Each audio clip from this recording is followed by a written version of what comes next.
দেখতে যতটা সুন্দর হয়েছে খেতে কিন্তু ততটাই টেস্টি হয়েছে। কিভাবে বানালাম চলুন দেখে নেওয়া যাক। প্রথমে পাবদা মাছগুলোকে ভালো করে ধুয়ে নিয়েছি। তারপর ম্যারিনেট করার জন্যে হলুদ, লবণ আর সর্ষের তেল নিয়ে নিয়েছি। মাছগুলোকে ভালো করে এপিট ওপিট মাখিয়ে নিয়েছি, দিয়ে 10 মিনিটের মতো রেস্ট রেখেছি। এদিকে একটা পেস্ট বানিয়ে নেব।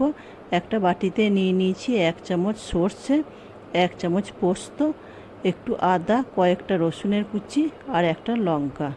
এদিকে কড়াইয়ে সর্ষের তেল গরম করে নিয়েছি। তেলের মধ্যে একটু লবণ দিয়ে নিয়েছি যাতে মাছগুলো লেগে না যায়। দিয়ে একে একে মাছগুলো সব ভেজে নিয়েছি। মাছগুলো সাবধানে ভাজবেন, পাবদা মাছ এমনিতেই ফোটে কিন্তু। দিয়ে ওই তেলের মধ্যেই দিয়ে দিয়েছি কালো জিরে, কুচনো পেঁয়াজ একটু ভেজে নিয়েছি, দিয়ে দিলাম হলুদ।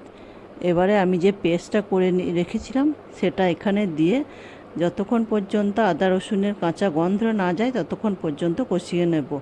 রঙের জন্য দিলাম লঙ্কা গুঁড়ো।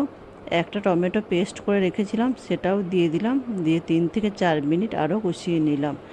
জল দিলাম।